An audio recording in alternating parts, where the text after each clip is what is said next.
Welcome back to Golden Rule Radio, your weekly recap of the precious metals markets. And for today, we have much more than a weekly recap. We also have a little bit of a look ahead as best we can. And as we heard from John Leffler last week, it was great to have him on. There's still a lot of underlying volatility and fundamentals intact for the long term. But as we often do on this show, we'll cover technical analysis and then we'll cover fundamental analysis. And this is where you guys shine from the technical standpoint. And so I'm going to pass this on to you. We've had a lot of price action here in the last week and a lot of people asking what's going on, now that Trump has won the election solidly, and where do we see things going? So Miles, without further ado, let's jump right into gold. Sure. Let's take a quick snapshot of what we've seen over the last week or two in the metals markets and a couple of the equities and currency as well. So starting off with gold currently at time of recording here on Wednesday afternoon, sitting at $25.75. Sounds like a pretty big number, fellas, but we're coming off an $85 decline since last Thursday. That's about 3.9% down. But if you also look at where we peaked out in gold at around 2,800 prior to the election, gold is down $211. That's 7.6% in the last couple of weeks. Silver, not to be outdone, still sitting above that $30 mark, which I think is fantastic, sitting at $30.35. Silver is down 83 cents since last week, about 2.7%. So not quite as steep, but it did have a bigger sell-off at the beginning. So if you look at the high point in silver, it's down about $4.50 or around 12.9%. Platinum, similar to silver, back under $1,000. It's at $933 currently. It's down $52. That's 5.3% since our recording last week. Down $115 from the high. That's about 11%. So platinum is certainly inched back down. And palladium, the big winner here, $927, guys. Palladium's back below platinum, down $105 in the last week, 10.7%.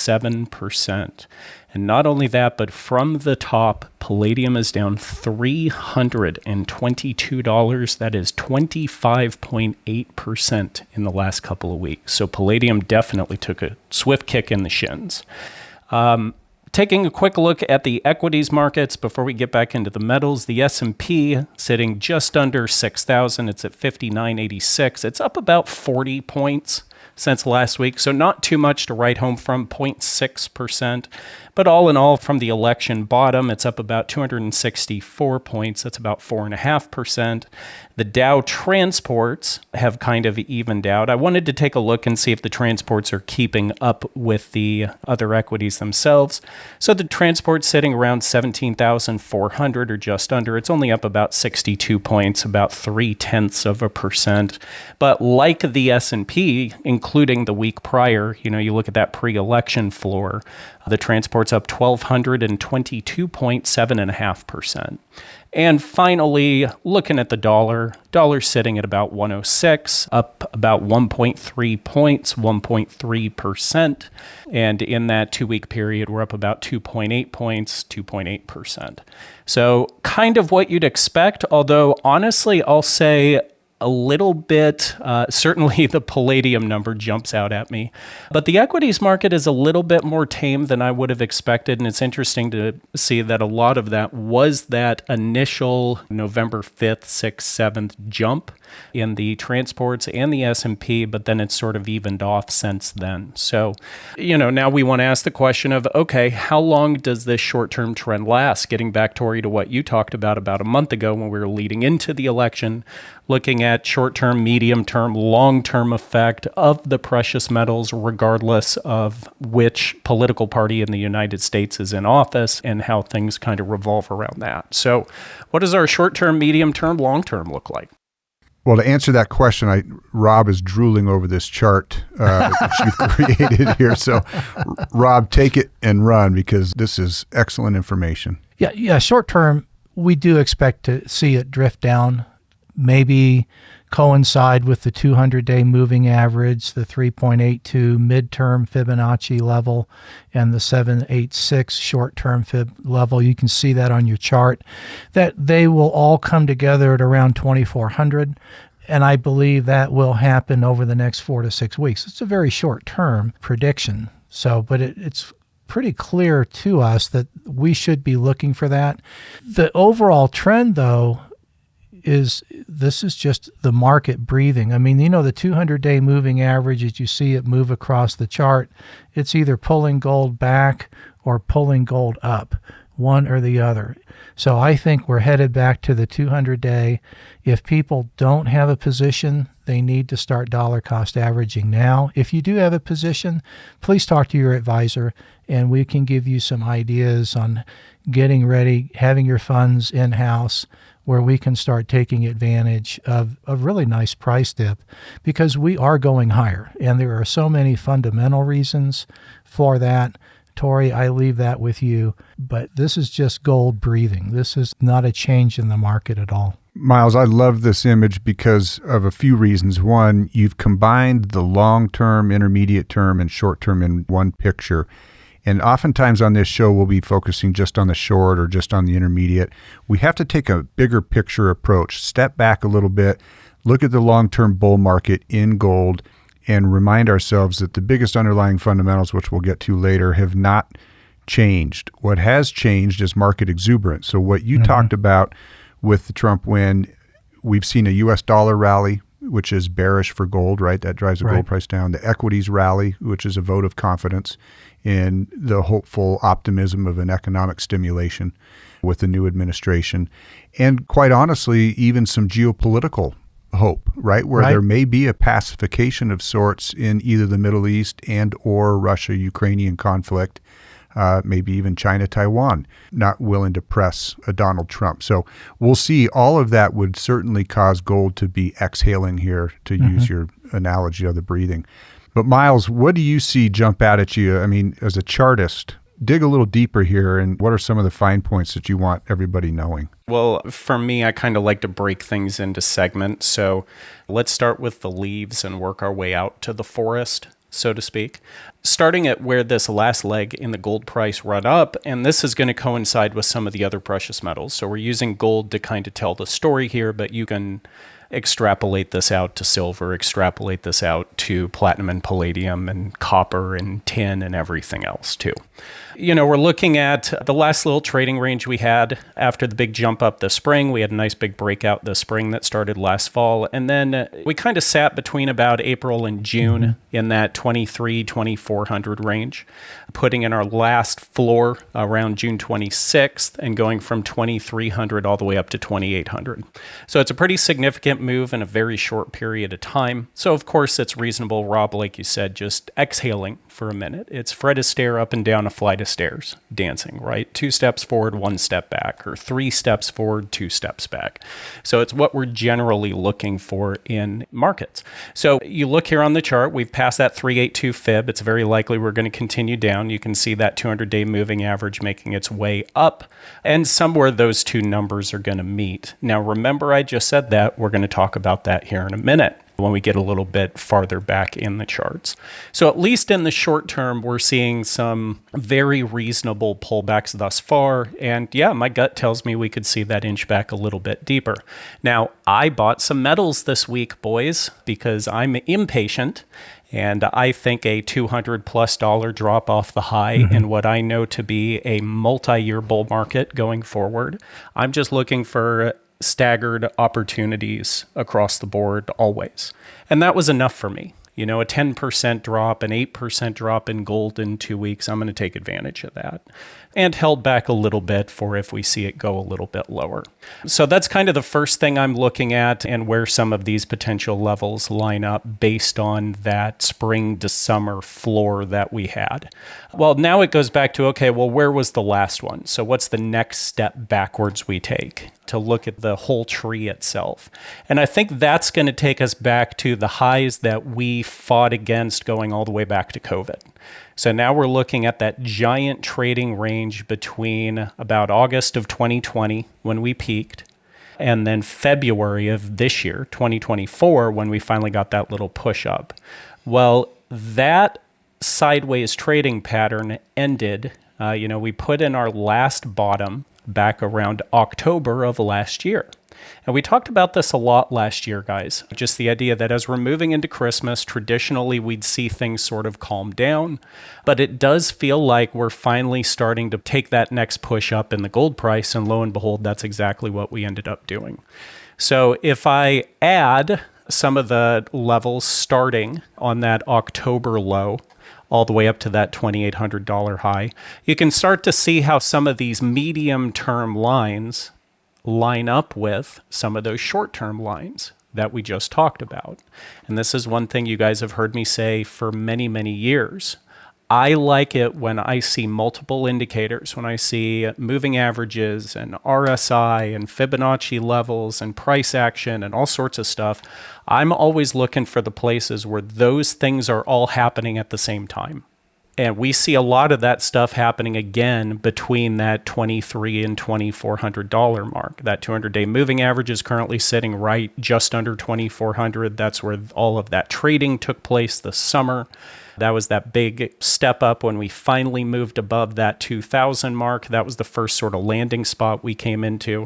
So I think that's looking pretty good there. Now we can continue to zoom back here. I remember a second ago I talked about coming back to that 200-day moving average. Well, if we go back and we kind of look at where this bull market started, we put our market bottom in December of 2015. But we continued trading sideways even though the floor was rising. We did continue trading sideways for the next couple of years until we finally had the breakout point in May of 2019. That's where gold shot up. We were clearly in a bull market at that point. And that's where I'm looking back to start my long-term beginning of the bull market.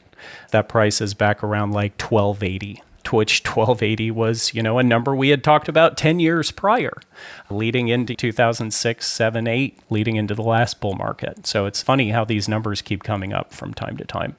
So one of the things you'll notice here compared to the 200-day moving average is how we had been hugging the 200-day moving average, and then we took like a pretty significant step above it. And other than one little touch in there in March when the COVID reaction happened, it really stayed above that 200-day moving average pretty significantly up until August of 2020. And it did not come right back down to it. And I think that's one of the important things about the stair-step concept of charting and the stair-step concept of markets is that you will have a big run up, and then you tend to have a slow trickle back down to sort of sell off the exuberance, right? You sell off the emotion, the triage of things, and then you can finally get in there and say, okay, what damage has really been done here? Holy smokes, gold went from 1,200 to 2,000. Well, that's too much. But 1,200 to 1,600 or 1,700 is a lot more reasonable given the inflation and the expenses and the COVID spending and so on and so forth. So I find it interesting that you'll get that big push up and then you get kind of the sell-off to bring it back to normalcy. And you'll see we kind of sat sideways there for a period of time before we started to move back above it again. Well, that brings us in again, zooming all the way back to where we started. That brings us to these breakouts we're looking at now. We had a significant move over and above that 200-day moving average. It looks like the election is the type of thing that we needed to get the market to take that breather, Rob, that we're hoping for. Not guaranteed. That's important to remember, but certainly hoping for. And if that's the case, I honestly think the most reasonable thing that could happen here, because I do not see any geopolitical, domestic political, any economic reason, and certainly not any monetary reason why gold should come back to $1,700-1,800. So I think the most reasonable thing to happen is we're going to see gold probably over some period of time, and it will not be a 2-3 year period like last time because the market is speeding up. 6 months, maybe 12 months, 3 months, But some period of time here where we're going to see gold trail back down, probably bounce around a little bit, just like we were looking at in 2020, that sell-off we just talked about. We're going to see it come down, and it's going to spend some time with that 200-day moving average. And all that's really doing is shaking off the exuberance. It's shaking off the speculation. It's bringing us back to the real price of gold, at least for the time being. And frankly, it's resetting for whatever the next push ends up being. So, which to me has been for years, 32, 3,300. I think that's the next number we're going to. So this is one of those things where we may see $2,300, $2,400 gold, and we may never see it lower than that again. That's kind of the number that's kicking around in my head.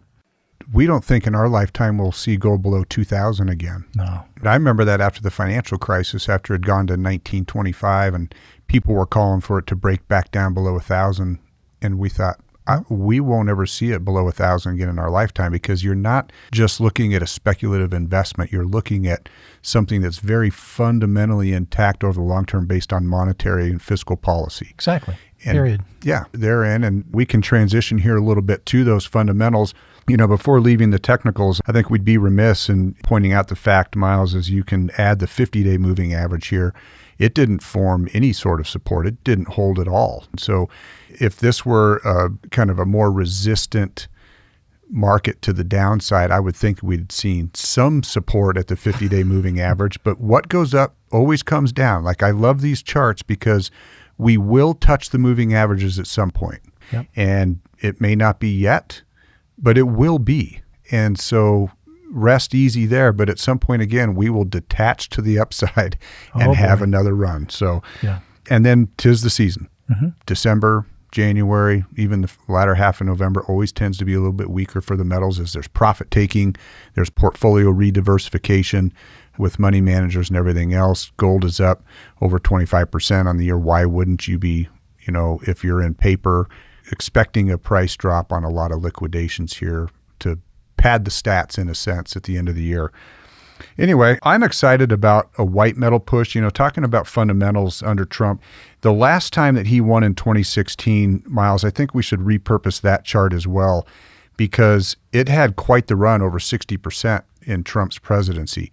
We pointed out the fact that it went down 13.5% in November and December of 2016 after he won election the first time. Well, guess what? Lo and behold, that corresponds also with that $2,400 figure right there. Another fundamental reason that we could kind of see that technical pullback. And then thereafter, it started to resume a climb. I mean, it was only 6 months into his term that it went right back to where we started before the election, and then continued to climb over the next number of years during his administration. So don't get discouraged. Remember, he is a stimulator, a spender, a borrower historically. I mean, he has a track record here. And yes, he's talking about really cutting expenses. He's talking about generating revenue in forms other than, you know, obviously income taxes, more like tariffs and and slashing the government. You have Vivek Ramaswamy and Elon Musk in the Department of Government Efficiency. Yeah. The Doge That's team. right. Oh, God, that's so clever. Yeah. And they will take an axe, but they're projecting their effectiveness to go out another 2 years.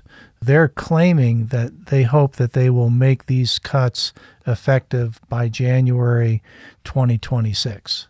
So it's not going to happen immediately, is what they're trying to build the expectations. I mean, people are expecting everything to be done all at once. And if Trump can pull it off, he will. But he's not a fiscal conservative. We know this. That's right. He may be at heart, and Yeah. maybe objective number one was economic stimulus last time. Yeah, You need more of that now. absolutely. Unfortunately, you just can't keep doing it by borrowing. So we borrowed $2 trillion in fiscal year 2024 that ended September 30th. Janet Yellen's already said we're first quarter of 2025 here, we're going to borrow $540 billion. That means we've spent $540 billion more in the first quarter than we've brought in. So as we borrow, it's because we don't have enough to cover the expenses.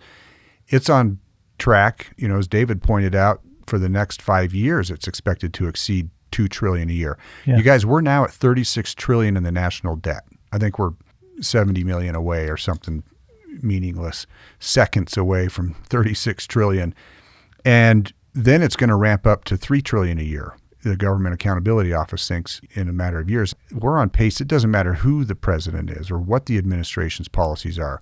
The borrowing and spending hasn't changed. So until it does, Rob, to your point, it may take years. Until it does, that fundamental's unchanged. That's bullish for gold in the long term. So is de-dollarization that we're seeing globally. Still a trend. Still a trend, right? Yep. We'll see what BRICS does. We'll see what other countries do in terms of circumventing it on the world trade scene. Certainly dollar depreciation. So as we continue to print, and whether it's foreign entities that are lending to us or it's the Federal Reserve as the lender of last resort, we'll continue to go further into debt here and depreciate the purchasing power of the dollar. And it goes back to Don McIlvaney's white paper 40 years ago, where he was talking about elements of inflation and deflation occurring simultaneously. Because even if we can stimulate the oil production in this country and drive the price of oil down, Trump is absolutely right. It does drive down the cost of food and transportation and all the goods. That will help middle America tremendously. But when you look at the fiscal numbers, like you pointed out, and the global trend away from our currency and world trade, we're looking at, with the tariffs and a weaker dollar, we can't just export dollars and import everything else. All of the things that we're importing are going to cost us a lot more due to any number of things like we just mentioned. So you're going to see inflation and deflation occurring simultaneously, like Don McIlvaney predicted decades ago. Well, that's right. Well, it becomes an exercise in treading water. And that's one of my big concerns with some of the policy aspects, because I agree with you. I think lower gas prices is a great idea. Sounds good to me. But when you got the hole in the ship that's sucking more and more water in, what's a bucket actually going to do for you? And that's kind of the way I look at it, is you're not really accomplishing anything, because what was that number again, Tori? 540 billion in a quarter? Well, yeah, I mean, that pales in comparison to the fourth quarter, where it was over 740 billion, I think, to close last year. But that's the second quarter expectations, Miles, is that we're going to go back to in excess of 700 billion in borrowing. Yep. I said bucket and you said pail. I just wanted to point that out. Well, 540 billion, which is one of the best quarters, it sounds like, that we've had over the last couple, right? 7-something, 5-something, expected to go back to 7-something. So the best quarter that we expect to have as far as fiscal overspending goes, that's 180 billion a month. Like, I remember pre-COVID 2018, 2019, we were losing our mind in our recording studio because it was going to average about 80. So it's more than doubled since then. And in some quarters, tripled since then. That's how we've added 11 trillion since 2019. It's exorbitant. Debt, right? So we're on pace to continue that. The other thing that's not going away, guys, immediate short-term order, is inflation. It's sticky. It's here to stay.